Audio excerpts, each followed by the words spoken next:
Bom dia, irmãos. Que o Senhor Deus abençoe a vida de cada um de vocês, no espírito, na alma e no corpo, com essa palavra, viu?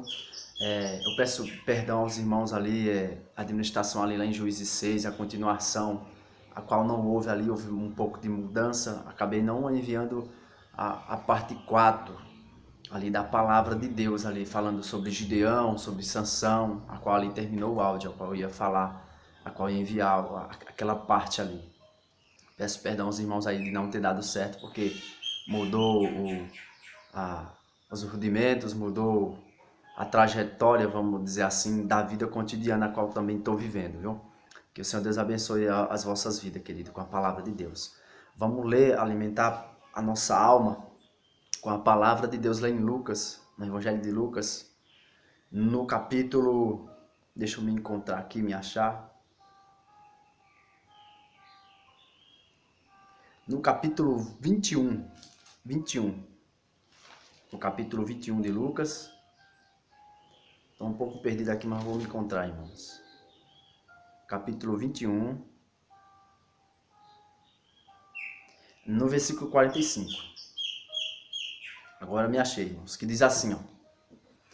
E ouvindo todo o povo, disse Jesus aos seus discípulos: Guardai-vos dos escribas, que querem andar com vestes compridas e amam as saudações nas praças e as principais cadeiras nas sinagogas e os primeiros lugares nos banquetes, que devoram as casas das viúvas, fazendo por pretexto largas orações.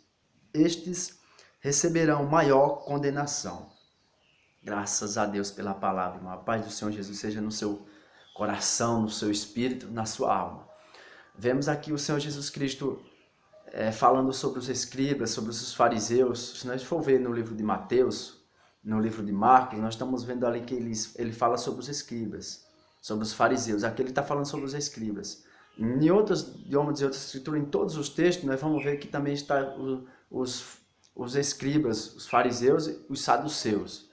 Nós vemos que eles formam um pacote, vamos dizer assim, um pacote religioso ali, a qual Jesus Cristo sempre está censurando, sempre está ensinando. Isso para o bem de todos aqueles que ouvem a palavra de Deus. Irmãos, eu quero dizer para você, com essa palavra do Senhor, a qual ele estava falando aqui para os saduceus, a respeito de que eles iam se assentar, tanto os escribas, como os fariseus, como os saduceus, na cadeira de Moisés, na prestação de conta, né, naquele grande dia.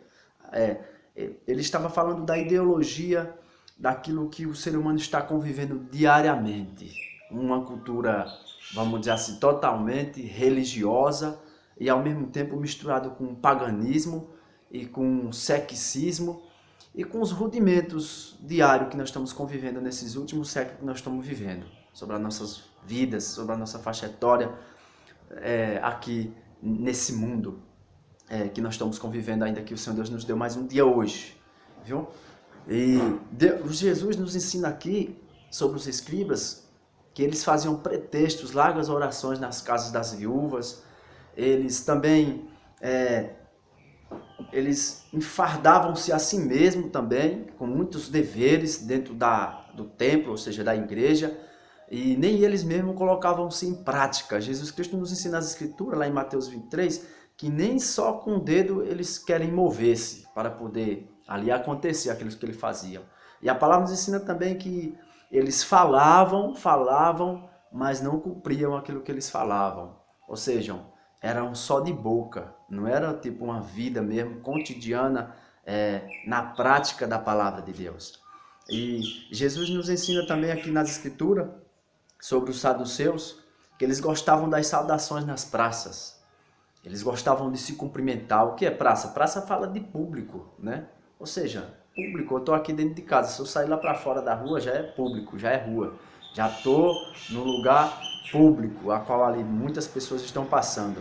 Então eles gostavam das saudações nas praças, no público, em qualquer lugar. Mas eu quero dizer para você que não é pecado saudar.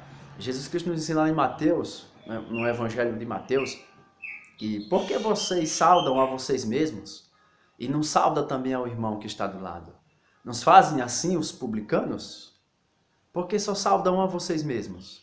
Por que amam só os que vos amam? Por que saudeis só os vossos irmãos? Aí ele fala, no versículo 48, capítulo 5 do Evangelho, que está escrito lá em Mateus: sede perfeito, como é perfeito o vosso Pai Celestial que está no céu, para que estejais perfeito, como é perfeito o Pai Celestial que está no céu. Então, irmãos, os saduceus, os publicanos, os fariseus, eles eram um pacote religioso, trazendo os mesmos rudimentos, os mesmos prosélitos, né? As mesmas cultura religiosa que se envolvia entre eles. E eu vejo, no século que eu estou vivendo hoje, que eu estou tendo essa oportunidade ainda agora, hoje, e também você que está entendendo o Evangelho do Senhor, que não é diferente dos tempos do Senhor Jesus Cristo, a qual estavam esses pacotes religiosos. Nós temos, se nós formos aqui mesmo em Lucas, aqui mesmo, no capítulo 18, no versículo 9, nós vemos dois homens entrando dentro do templo, dentro da igreja para orar. A palavra nos ensina que Jesus Cristo fala que um se justificava, dizendo que era justo. Graças te dou, ó Pai, porque eu sou justo, nem sou pecador, nem sou adultério, nem sou roubador, nem sou como os publicanos. Ainda falava até do próximo, falava até de outro irmão, a qual a palavra fala que nós não temos, que é o nono mandamento, é o nono mandamento da palavra de Deus: não dirás falso testemunho contra o teu próximo. Lá em Êxodo capítulo 20, lá em Deuteronômio capítulo 5, são as repetições dos 10 mandamentos.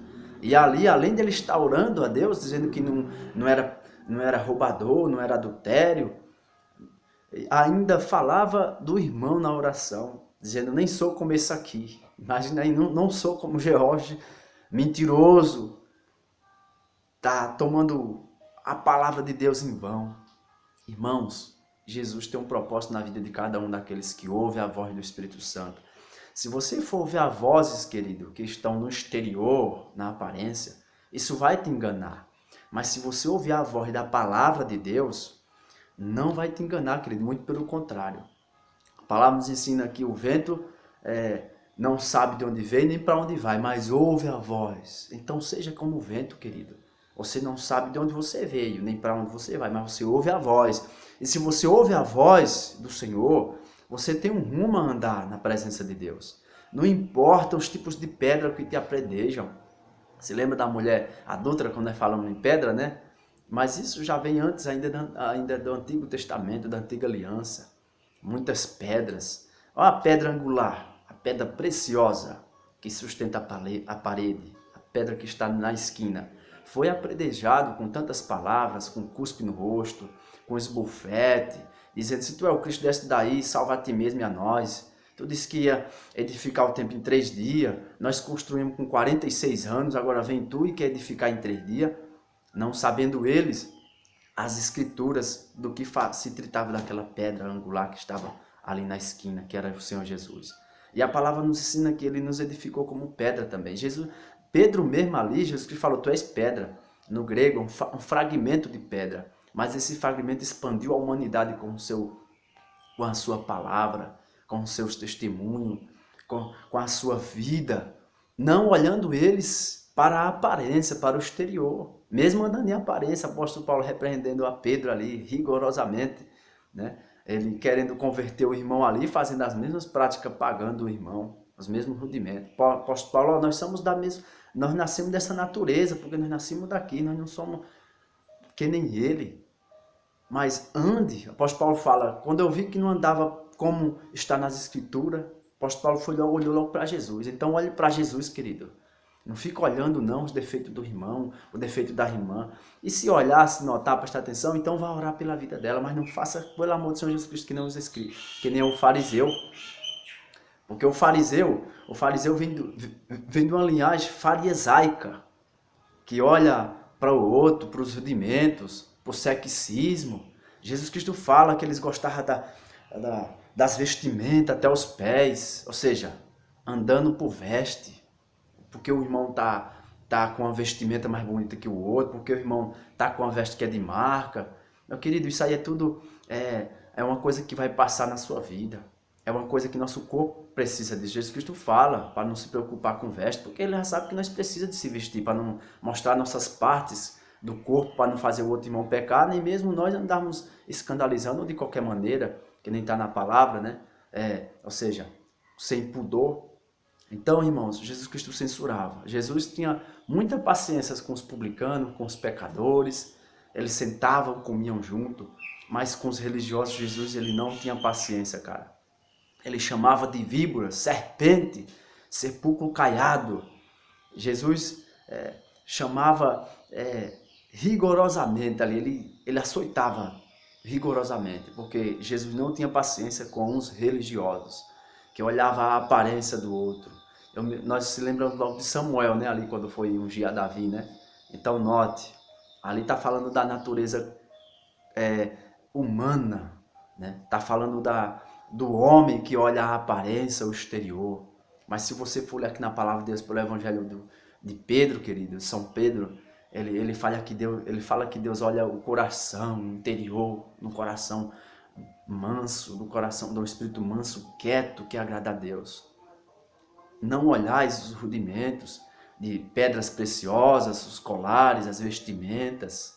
Não, mas Deus olha o interior do coração, de um espírito manso e quieto, que é o que agrada a Deus. Então isso é o que agrada a Deus. É você estar vivendo verdadeiramente naquilo que Deus te fez e naquilo que você é, através de você excitar aquilo que você está vivendo diariamente no seu dia a dia. Olhemos aqui, que nem eu citei, 2 homens dentro do templo, na igreja, olha bem, e disse-lhe também esta parábola: uns que confiavam em si mesmo, crendo que eram justos e desprezavam os outros. 2 homens subiram ao templo a orar, um fariseu e outro publicano. O fariseu, estando em pé, orava consigo desta maneira: ó Deus, graças te dou, porque não sou como os demais homens, roubadores, injustos e adúlteros, e nem ainda como este publicano. Jejuo 2 vezes na semana e dou dízimo e tudo quanto possuo. Ele fala de tudo quanto dá e quanto que é. Só o eu, o ego. Isso é um perigo, irmão. Isso é um perigo, o nosso eu, o nosso ego, a nossa alma nos enganar através do furo que nós demos na carne, que é a fraqueza. E também o espírito adormece, não conhece os rudimentos, não conhece a doutrina, não conhecendo o verdadeiro simplicidade do evangelho que há na graça de Cristo, que é a sua palavra, que é com simplicidade, que é com humildade. Já o publicano, olha o que ele fazia. O publicano, porém, estando em pé, de longe, nem ainda queria levantar os olhos ao céu, mas batia no peito, dizendo: ó Deus, tem misericórdia de mim, pecador. Ele nem olhava para o céu, porque ele não se exaltava, ele não se via ali como alguma coisa para Deus, de abater diante da presença do Senhor. Muito pelo contrário, ele abaixava a cabeça, porque ele se via que era pecador diante de um Deus que é santo, através de estar na sua presença. Ele dizia: Senhor, sou pecador. E a palavra nos ensina que Jesus respondeu: quem foi que saiu dali justificado? Versículo 14: digo-vos que este desceu justificado para a sua casa, e não aquele, porque qualquer que a si mesmo se exalta será humilhado, e qualquer que se humilha será exaltado. Então Jesus Cristo nos ensina quem saiu ali justificado diante de estar no templo, ele que é templo, de estar na presença de Deus. Olha no capítulo 21 de Mateus, no versículo 12. Entrou Jesus no templo de Deus e expulsou todos os que vendiam e compravam no templo, derrubando as mesas dos cambistas e as cadeiras que vendiam pomba. E disse-lhe: a minha casa será chamada casa de oração, mas vós tendes convertido em covil de ladrões. E foram ter com ele ao templo cegos e coxos e os curou. Está terminando a palavra de Deus, que ele não... se Deus quiser, se o Senhor Deus permitir, se não mudar a trajetória, dá continuidade. Que o Senhor Deus os abençoe com a palavra de Deus. Graças a Deus, amém. Tenha um dia abençoado por Deus em Cristo Jesus.